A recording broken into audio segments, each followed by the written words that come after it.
Shalom, damai di hatiku.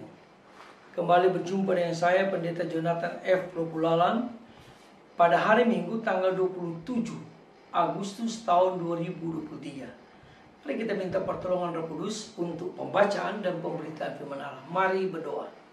Tuhan Yesus, kami mau membacakan firman-Mu dan menyampaikan firman-Mu.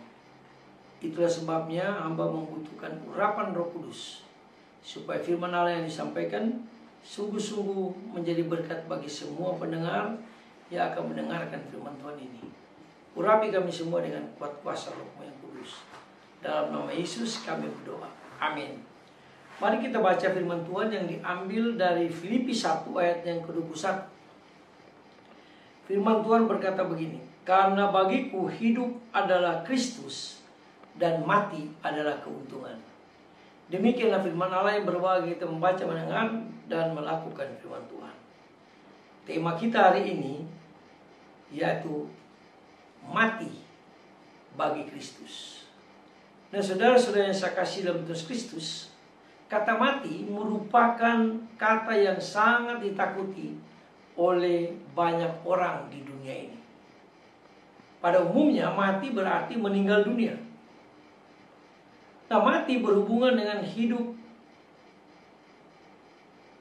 kita yang beriman pada Kristus. Itu berarti matinya sesuatu dalam diri kita, misalnya matinya kelemahan dosa kita. Sebagaimana diungkapkan oleh Rasul Petrus dalam 1 Petrus 2 ayat 24. Dikatakan di sana, kita telah mati terhadap dosa. Nah, saudara-saudara yang saya kasih dalam Tuhan Kristus, kita mempunyai kerinduan untuk semakin dekat dengan Tuhan Yesus sebelum kita mati. Sebab firman Tuhan mengatakan tadi, hidup bagi Kristus, mati adalah keuntungan.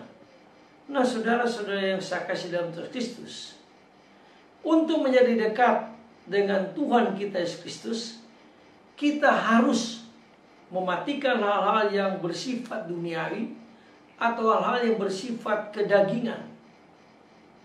Rasul Paulus bahkan mengatakan, jika oleh roh kamu mematikan perbuatan-perbuatan dagingmu, kamu akan hidup. Itu dijelaskan di dalam Roma pasal 8 ayat yang ke-13. Nah, saudara-saudara yang saya kasih dalam Tuhan Kristus, dalam praktiknya kita akan mengalami bahwa sesungguhnya tidak mudah mematikan perbuatan-perbuatan duniawi atau perbuatan-perbuatan kedagingan di dalam tubuh kita yang terus melekat di dalam hidup kita. Bahkan merupakan bagian dari kemanusiaan kita, sehingga tidak mudah untuk mematikannya. Nah, saudara-saudara yang saya kasih dalam Tuhan Kristus, untuk bisa mematikan keinginan duniawi atau keinginan daging dalam kehidupan kita, pertama-tama kita harus merelakan keinginan daging tersebut berlalu dari kita, dan kita berusaha untuk tidak menyerahkan begitu saja pada keinginan daging akan seluruh kehidupan kita. Nah, saudara-saudara yang saya kasih dalam Tuhan Kristus, misalnya orang yang mempunyai keinginan duniawi atau keinginan daging, suka bangun siang karena nonton film sampai larut malam, bahkan sampai pagi, terlebih pada waktu hari Minggu. Tidak ada kesempatan ke gereja.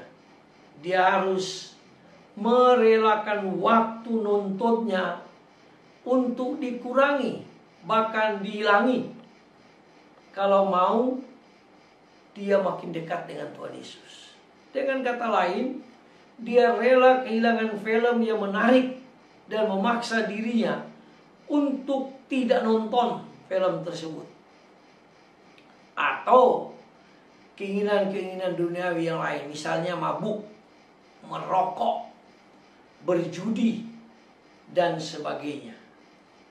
Nah, saudara-saudara yang saya kasih dalam Tuhan Kristus, mengurangi waktu dalam hal-hal keduniawian dalam hal kedagingan dan rela kehilangan keinginan-keinginan daging kita yang menarik hati, berarti mematikan sedikit kesenangan yang dapat menyebabkan kita tidak bertumbuh dalam iman kita.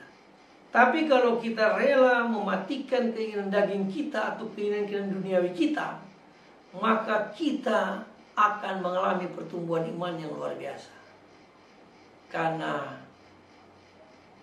Yohanes mengatakan keinginan-keinginan daging dan keinginan-keinginan duniawi sedang lenyap.